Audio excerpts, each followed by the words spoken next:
Germany under Hitler. Who were the people who voted for him in 1933? Who trusted him? Who despised him? Who feared for their lives? What did they think when war broke out in 1939? And what did they still believe in by the time it ended in 1945? 8 diaries tell of life under National Socialism, be it fanatical support for an inhuman ideology or fear of persecution and extermination. A witness to the thinking of the time, these 8 German accounts depict everyday life, allegiance, coming of age, inner turmoil, despair, and death.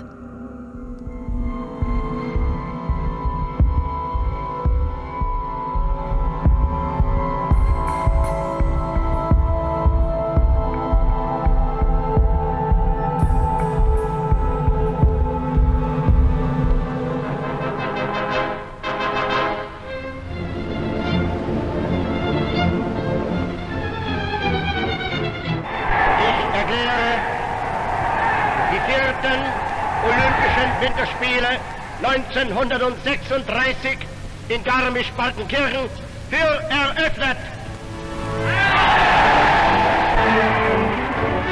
February 6, 1936. Inge Thiele loved sports, and 1936 was to be an exciting year with both the Winter and Summer Olympic Games being held in Germany. The events were followed by millions and stirred up significant national pride. Inge Thiele followed the Winter Olympics on the radio. In her diary, she wrote about how she felt about the Games. It's wonderful to imagine. A glittering surface of ice, and people dancing on it. People with wonderful, well-trained bodies. The bright sun in the blue sky, and white mountain peaks in the background. When I heard the roar and the applause of the spectators, I felt like cheering with joy.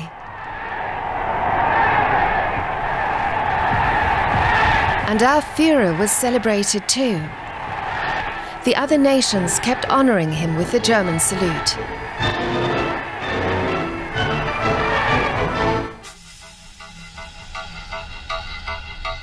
Inge Thiele worked 6 days a week at a plant nursery in Solingen. Sunday was her only free day. That left little time for the 22-year-old to enjoy life, to go dancing, and possibly find a husband. She wanted to be able to broaden her horizons and move up in the world. She decided to speak to her boss.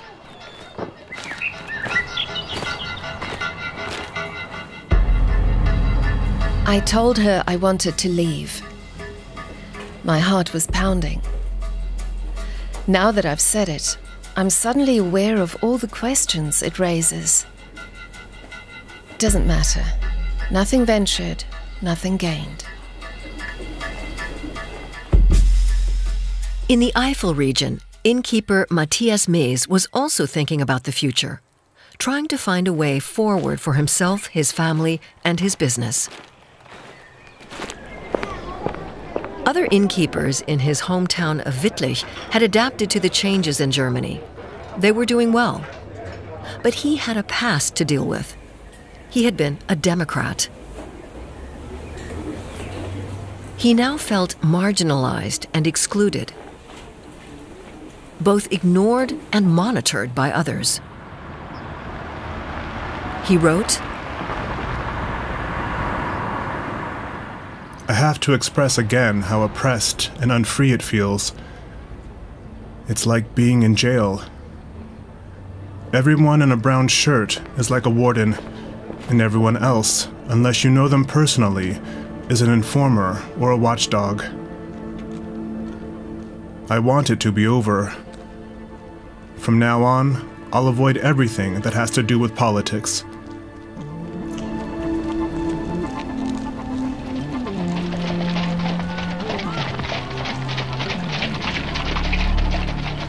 During carnival season and its madcap antics, Matthias Mees got his wish. People were ready to celebrate.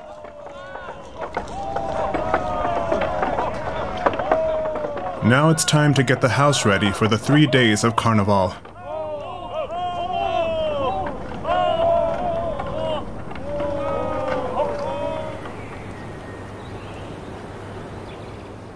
Word must have gotten around that there's a super Carnival spirit at my place.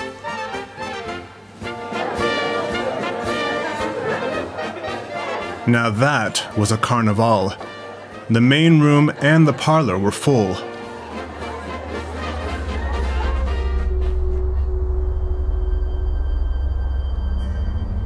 Since 1918, the Rhineland had been a demilitarized zone.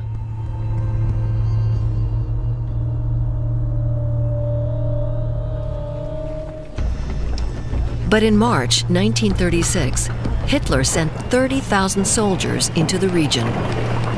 At midday, German troops marched into the Rhineland zone. Parliament has been dissolved. New elections have been ordered, which are meant to endorse Hitler's overall policy. For now, we'll keep flying the flag.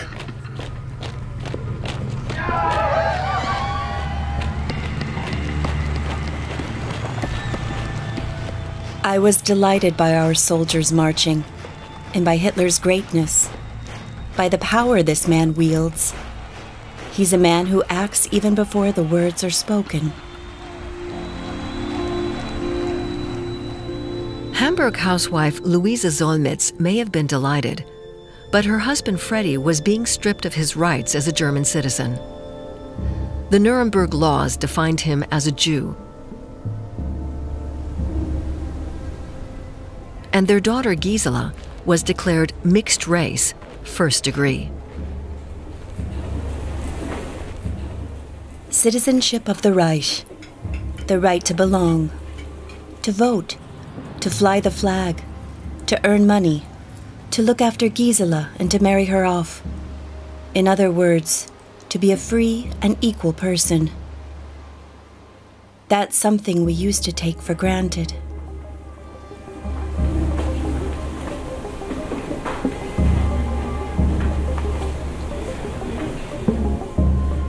Freddy Solmitz had written personally to Adolf Hitler, asking him for permission to remain a citizen of the German Reich.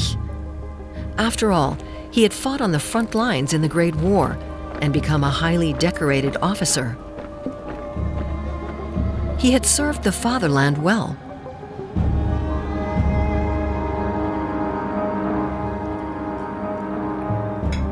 We were sitting around the table when the police called.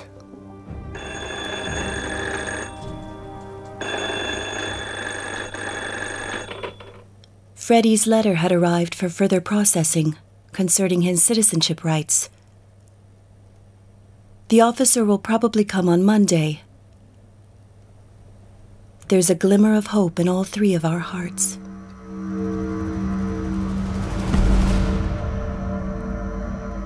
Willi Kohn from Breslau had also been an officer in the Great War. He'd been awarded the Iron Cross. He thought of himself as a Jew who loved Germany, a kind of patriotism that was fast becoming futile. For the first time, we Jews now have no right to vote. Perhaps it's good that we're on the outside, because we no longer bear any responsibility. Whatever the outcome, we can't be blamed. Yesterday I read in an election leaflet that the Jewish poison has now been eradicated.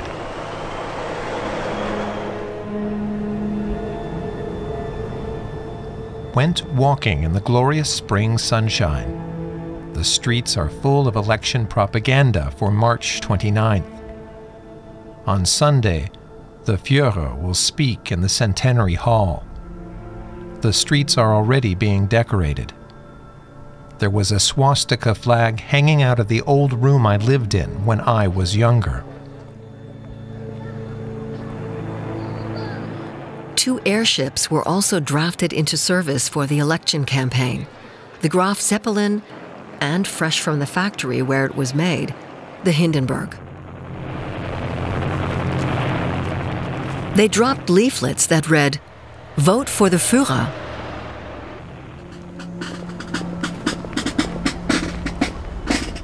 From 7 a.m. onwards, I kept hearing drums, probably from the Hitler Youth.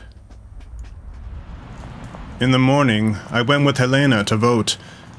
I had expected 2 ballot papers, one for the Reichstag election and another asking the people whether they agree with Hitler's policies or not. But there was no provision for anything other than giving one's approval. Anyone with the nerve to present a piece of paper like that to a sovereign people is actually showing contempt towards them.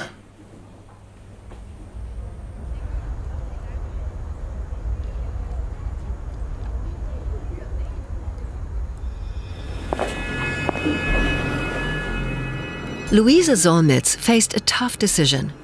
Should she go to vote alone? For the first time, her husband, Freddie, was excluded from the election.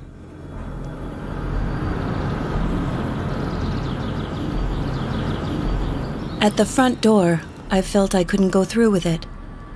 But then I went after all.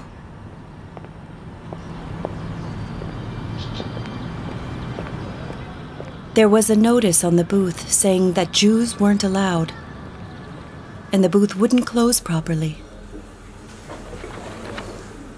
The election official was leaning beside it, literally looking at the voters' hands.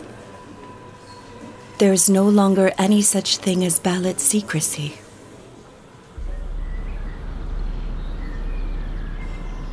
It's just past 7 o'clock in the evening. The results for the Wittlich district are as follows. 11 invalid votes, which is what they call the no votes, and 99.74% for Hitler. The result was very similar at the national level. Hitler claimed an overwhelming victory.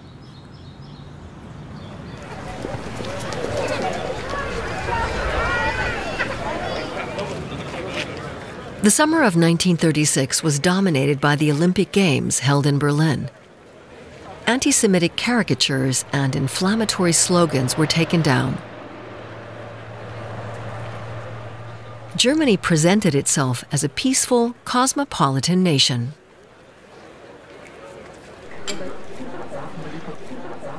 Last summer, the cafe here put up signs saying, "Jews not wanted." They stayed up until yesterday. Today, they're gone.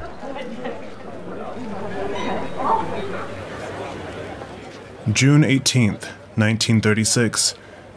The landlords have been informed of a decree which states that foreigners who come to Germany for the Olympic Games and who may have a Jewish appearance should not necessarily be thrown out.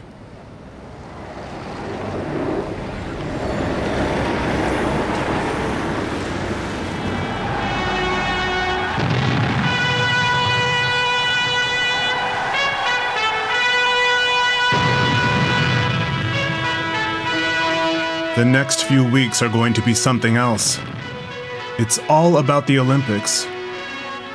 It's going to be said repeatedly that it took the new Germany of National Socialism to properly grasp the ideals of the Olympics. And the Führer is going to be celebrated by all the nations of the world.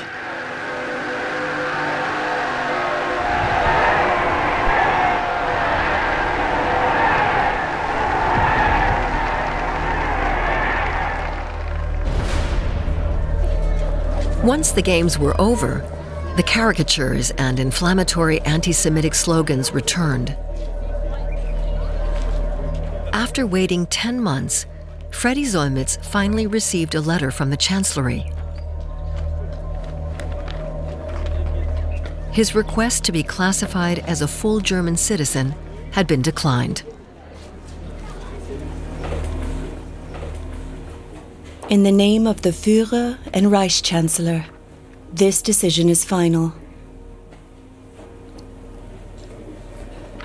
After Freddie left the room, I wanted to cry. But I didn't cry cathartic tears. I just cried inwardly, with a sense of desolation.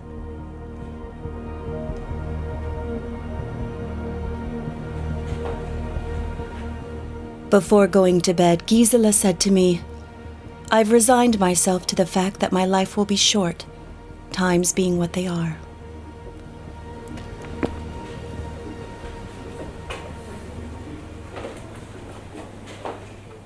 She went on, "Maybe in a year's time I'll already be dead, and it won't be of natural causes."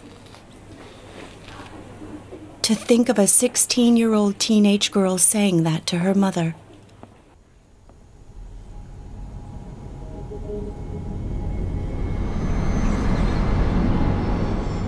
Inge Thiele had quit her job in Solingen. She was now helping in her family home in Castrop-Rauxel in the Ruhr region. Her mother had cancer. Her father was back at work in the coal mine. Inge Thiele was kept busy with the house, the garden, and her younger siblings.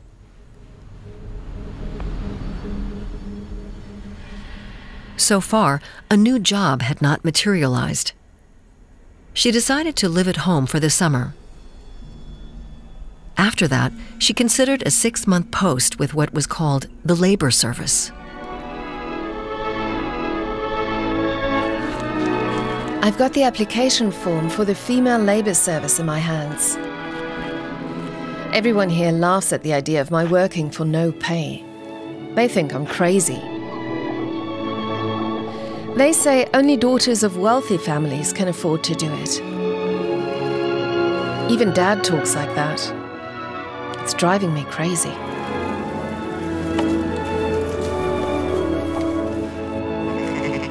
Was es uns gelang, dem deutschen Volk eine neue Idee zu geben und dieses Volk in diese Idee zu einen und zu einer neuen Lebensform zu führen. Dies ist die größte Tat dieses Jahrhunderts für unser Volk. Und ihr müsst euch schon in jüngsten Jahren... When I hear the Führer, I'm happy to sacrifice half a year. After all, it'll serve me for the rest of my life. The labor service was voluntary for young women and compulsory for young men between the ages of 18 and 25. The Nazis saw it as an educational project for the youth. The labor service was also involved in major construction projects, like building the Autobahns. By this time, 130,000 people were employed building these freeways. Section after section was opened with great ceremony. When they had built 1,000 kilometers near Breslau, Hitler himself showed up. September 27, 1936. Today marks the opening of a major section of the freeway. Such things are always done with a huge amount of propaganda in Germany.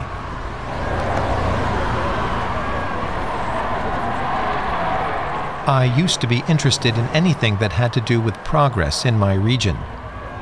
But that's changed now. There's this feeling that you're still just a guest here.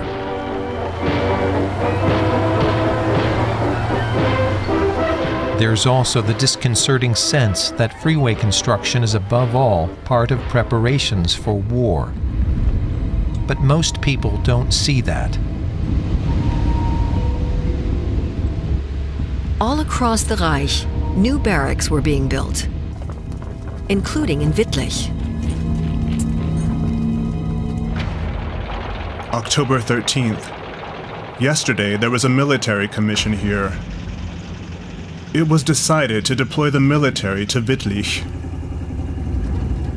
There's talk of an air base and an anti-aircraft battery. To think that Wittlich will be a garrison town. I hope everyone can see what this is all about.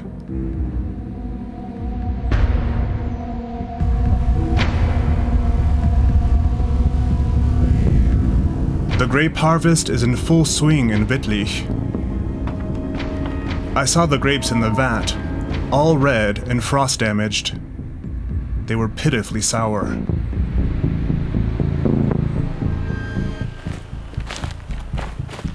The children were told to protect the school from an aerial attack. Gisela was supposed to defend some attic. It's hard to conceive of that kind of emergency. What a time we find ourselves in. From now on, Gisela's class must go to the air raid shelter every afternoon.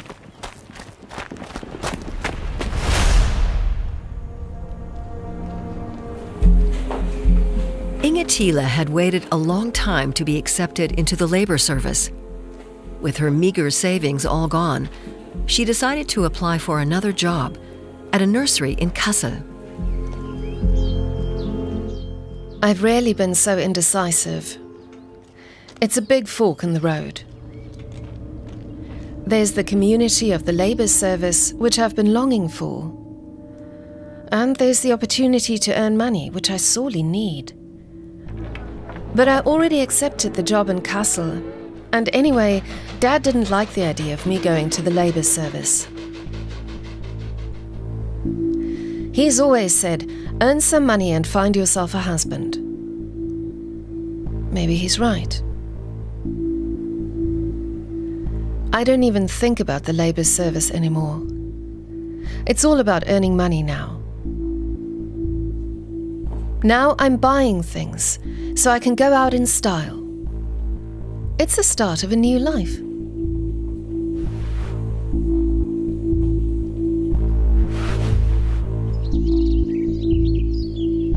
Luise Solmitz's daughter, Gisela, began attending dance school.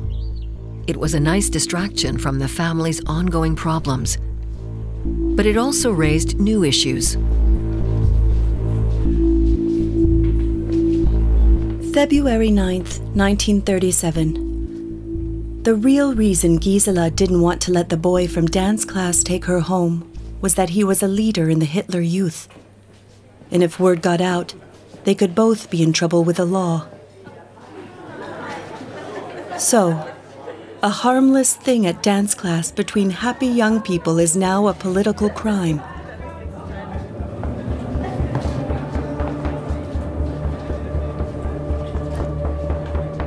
In contemporary history lessons, her teacher no longer says half-breed, but bastard, using the word with contempt. Increasingly, Freddy Solmitz felt he was becoming a burden on his family. He even began to wonder whether they could stay together. I know that you love me, Freddy said. But one day, you'll have to admit that you'd be better off on your own. Because the pressure keeps mounting.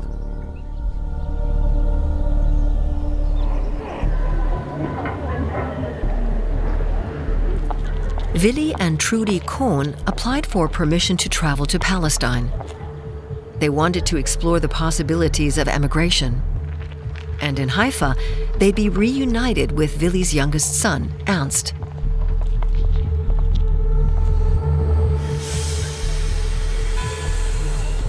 The trip was approved. The couple's daughters stayed behind with relatives.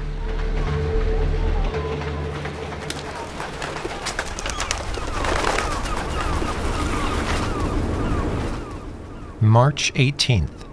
We're on board. The coast of Europe is disappearing. I'm imagining making this journey for the final time.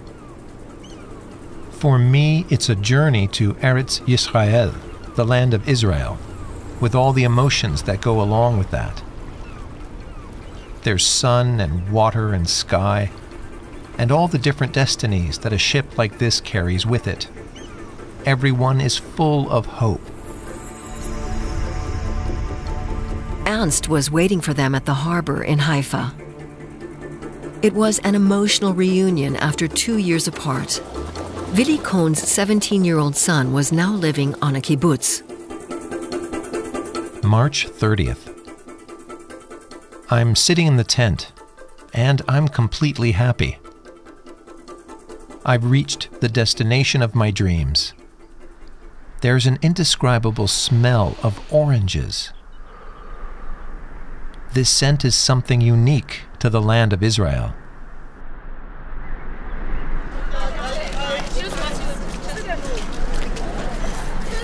I find myself intoxicated by what Jewish people are achieving here.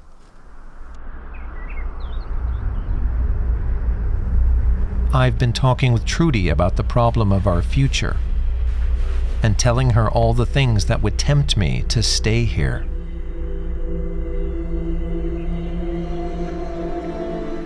These Jewish settlements mainly attracted young immigrants. In the kibbutzim, they organized themselves into farming collectives. There were community ideals and dreams of a better future. But it was also a hard life and a lot of work. Trudy told me that she didn't feel very comfortable here among these people, that she hadn't found an inner connection. She says she doesn't want to be unhappy here all her life. I can't fight any more big battles, so this dream is going to fade away. It'll be very hard for me to say goodbye to this place. Trudy Cohn could not be swayed. She had no appetite for the area's heat, simple country life, or strange people. Even so, Willi Cohn applied to join the kibbutz.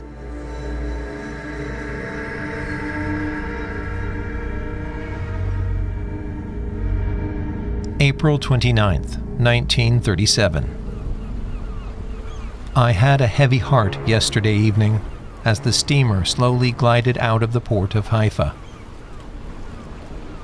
It was the feeling of leaving a country you feel so deeply connected with. I feel very lonely. In many ways, I've developed a lot more than Trudy has.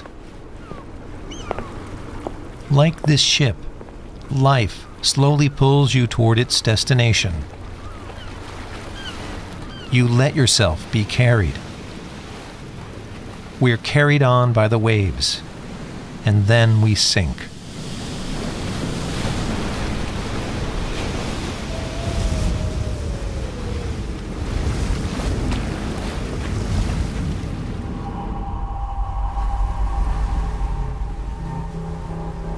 By the autumn, the Solmitz family's circle of friends in Hamburg was getting smaller and smaller. A remarkable day. Something happened that I would have never thought possible. The end of a friendship.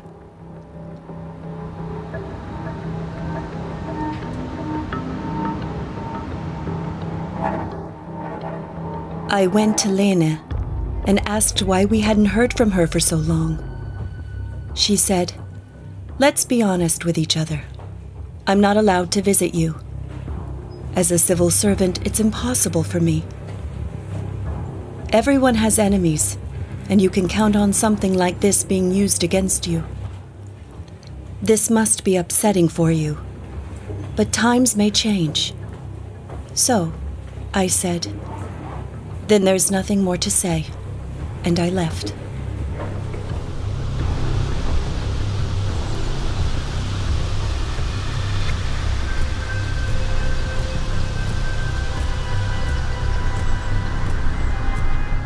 Back in Breslau, Willi Cohn could not let go of his thoughts of Palestine.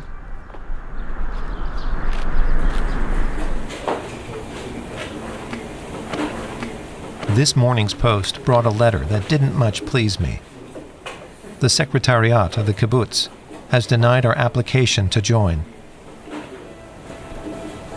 With that, a dream goes out of my life. Maybe I could have rediscovered a little piece of home there. That night, I dreamed I had lost my memory.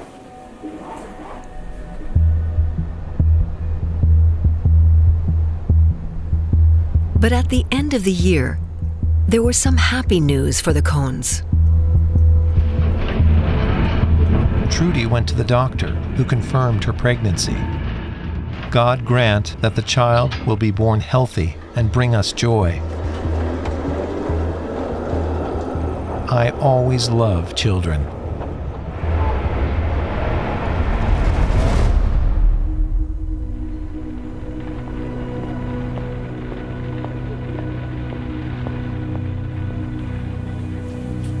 Egon Oehwein was a committed Nazi. He began keeping a diary on January 30th, 1938, a significant date for the party. Politically, this day marks the transfer of power. In personal terms, it's a perfectly ordinary Sunday. This is the 12th month of my marriage. I'm sitting in the living room at my desk, the first piece of furniture I could call my own. Egon Oehwein was a 36-year-old agricultural specialist. Born in Bohemia, he joined the Nazi Party in 1937 and married 33-year-old Martha, who came from a middle-class Swabian family. The Oehweins lived in Untergrombach, near Karlsruhe, in the southwest of the country.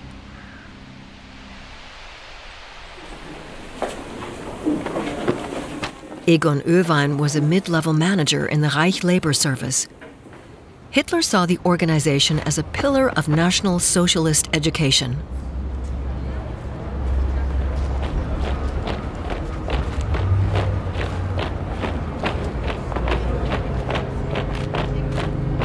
Oehwein oversaw 200 uniformed workers tasked with reclaiming and cultivating land.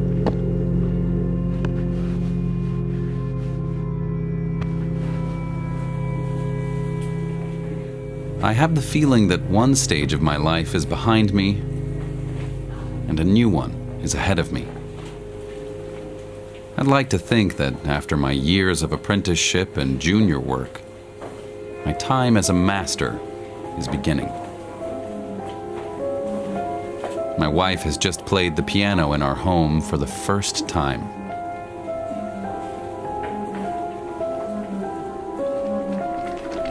Martha Oehwein was 4 months pregnant. Her husband was very happy when he thought about their child, the heir of the family.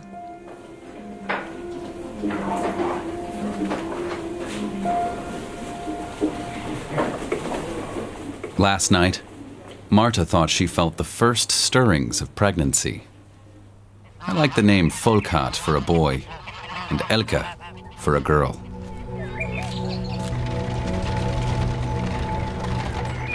Egon Oehwein dreamed of one day being able to live with his family in the eastern Lebensraum, or settlement areas, demanded by Hitler. Working my own land, doing some writing. The main goal would be to create a proper ancestral estate for my clan.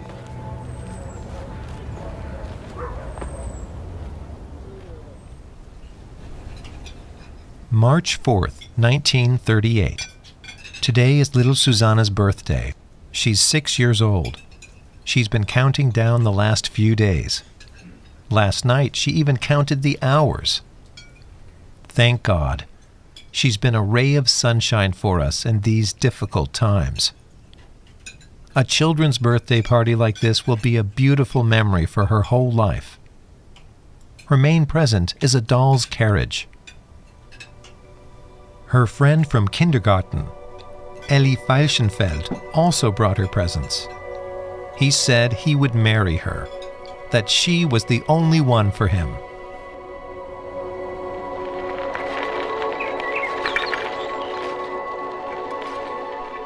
On Sunday, I went with Hans to Wilhelmshöhe. We visited the Palm House and the castle gardens. Hans is a good companion and colleague.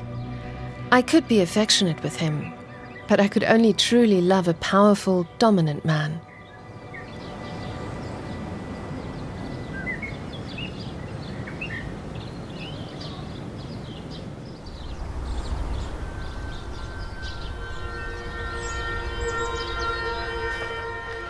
The spring fashions are coming, and the skirts are going up to the knee again.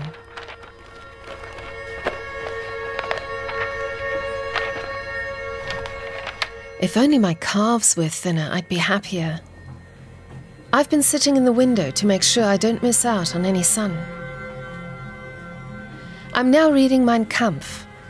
It's a book you need to own your own copy of to study every section in detail. You don't retain much by just reading through it quickly. Hitler's book was read by millions of Germans. Officials often gave it as a gift to newlyweds. In it, Hitler called for Lebensraum to the east of Germany and incited hatred against the Jews. He also dreamed of annexing Austria. March 11th, 1938. Events are snowballing. Hitler has united Germany and Austria.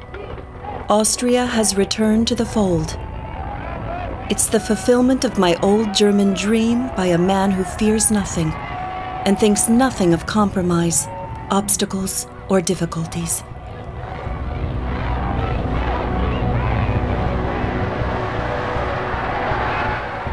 March 12th. In Vienna, a frenzy of enthusiasm. They're singing the German anthem. It's like it was here in those days in March 5 years ago. It's like a dream. Your concerns get swept away. Then you realize that you yourself are excluded from the national community, like a criminal, an outcast.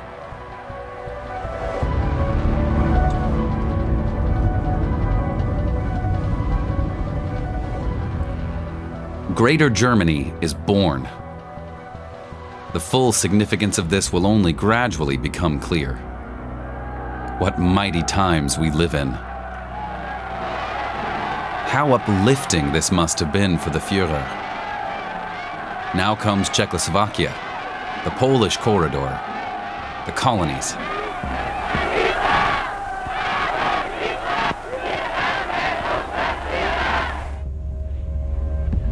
With his child on the way, Egon Oelwein became intensely interested in genealogy and National Socialist racial theory.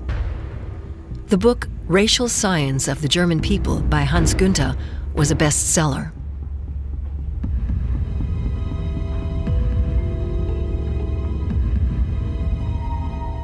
Reading Günther's Racial Science is deeply moving. How grateful Nordic humanity should be to the Führer. In the last few days, I've drawn up genealogical tables. One can clearly recognize the decline of the Nordic racial component in the family tree due to interracial mixing.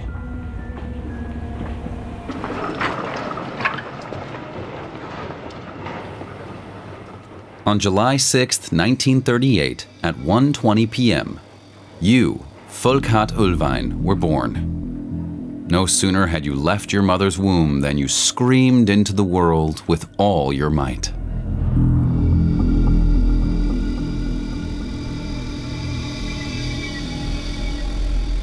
Egon Oelwein's heir had arrived. He was named Volkhard, spelled in a particular way because Egon wanted the name to include the German word for tough. But the registrar misspelled the name on the birth certificate, and so the effect was lost.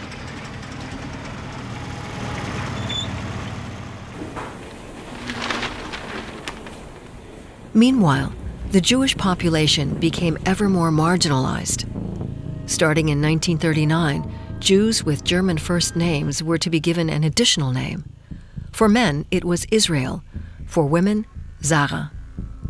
This decree also applied to Luise Solmitz's husband, Friedrich Wilhelm Solmitz, or Freddy.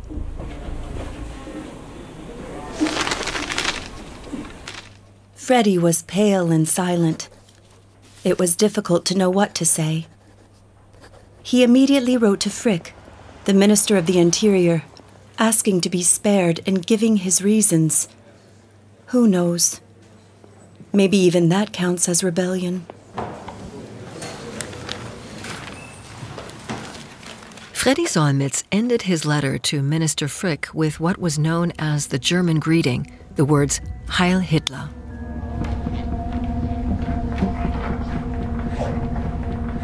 The day had yet more bitterness in store. Some boys in our street are afraid of our dog.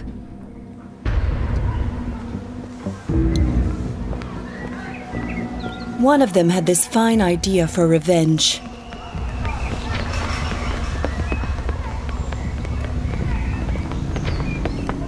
Jew, he shouted. Jew! Jew! Ultimately, Freddy Solmitz's official request not to be forced to use the name Israel was denied. Apparently, there are no exceptions provided for in the law, and none would be made. And it was pointed out that it was forbidden for Jews to use Heil Hitler in written correspondence with the authorities.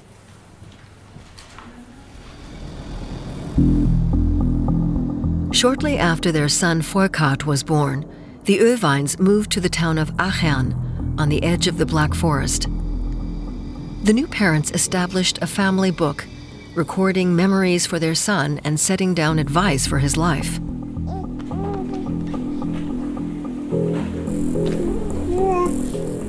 At short notice, Egon Irvine was called away on official business.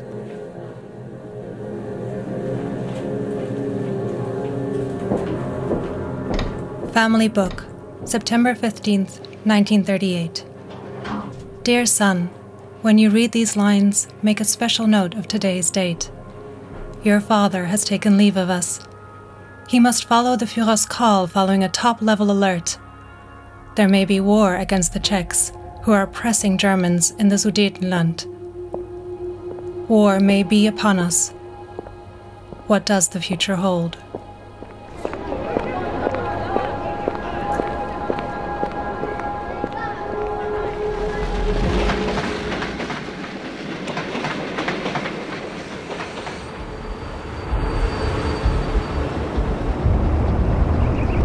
Hitler had orchestrated the threat of war by stirring up tensions over the Sudetenland, a part of Czechoslovakia that bordered Germany. The area was home to around 3 million Germans, many of them Nazi sympathizers. They wanted to join the Reich, which they thought of as home. Hitler demanded annexation and threatened war. September 29th, 1938. Wonderful sunny weather, but it's hard to be happy.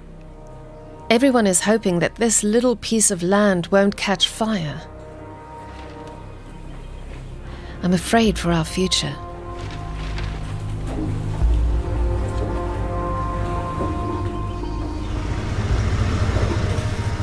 A day later, Hitler achieved his goal.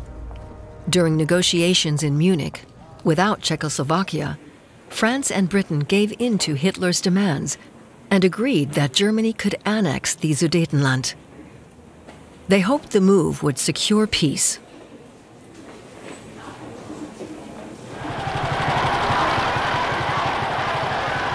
October 2nd, 1938. Today, our troops are already marching. I was a coward. When the Führer was determined to go to extremes, I thought, why fight a war over this little piece of land? It's good that the Führer stood firm. The others had to give in.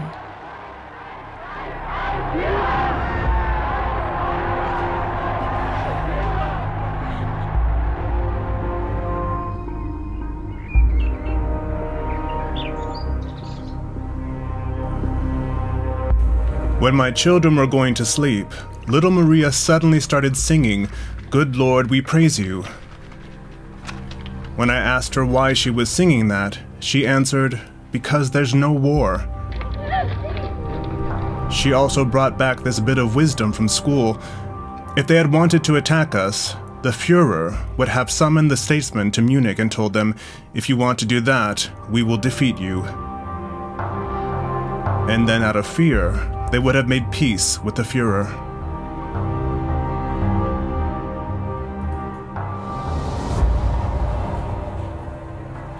In July, the Kohns welcomed another daughter into the world, Tamara.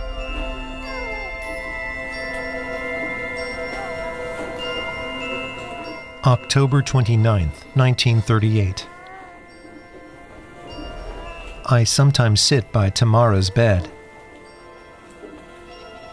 It's the same bed that all 5 children had when they were small. She always smiles at me in a very friendly way with her big eyes, which makes all my worries disappear.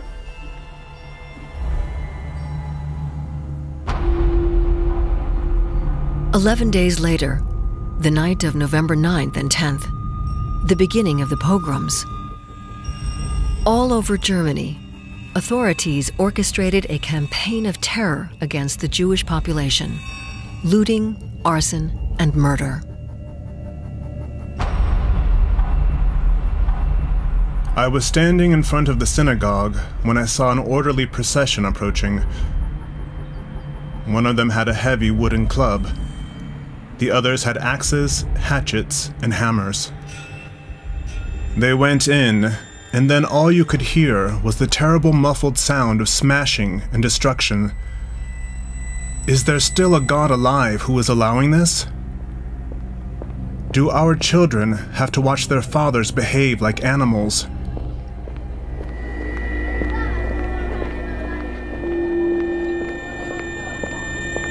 On the radio, I heard the song by Claudius with the line, "How quiet lies the world."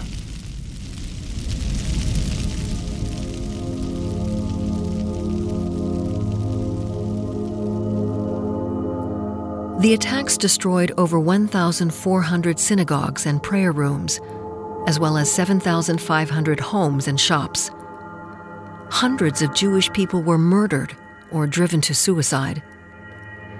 Authorities arrested about 30,000 Jewish men and deported them to camps.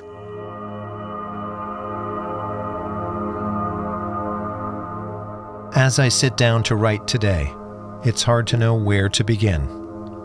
Jewish people are being taken into custody. I'm expecting to be picked up at any moment. May God protect all my children, at home and abroad, in these difficult times. November 10th, 1938. In the evening, Gisela and I found a dog, and we took it to the police station.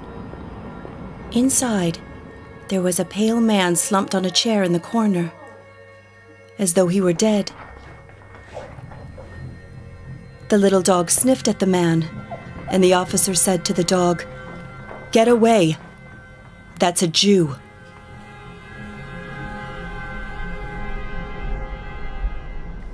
November 11th, 1938.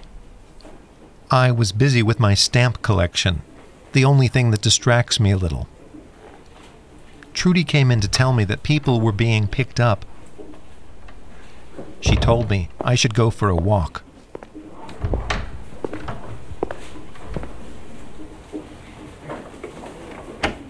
I'll never forget how, when I left the house, Ruth and little Susanna both stood anxiously at a window of the nursery, watching me.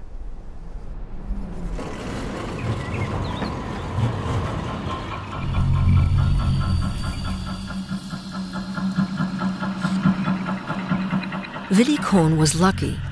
He wasn't arrested. He avoided being taken to the Buchenwald concentration camp, the fate of more than 2,000 of Breslau's Jews. The government blamed the Jewish population for the destruction. As punishment, a so-called reparation payment of 1 billion Reichsmarks was imposed. Aryanization, the confiscation of Jewish property for the benefit of non-Jews, was radically accelerated.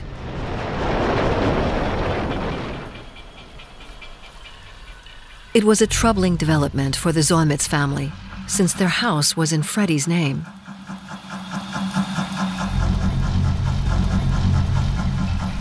December 6th, 1938.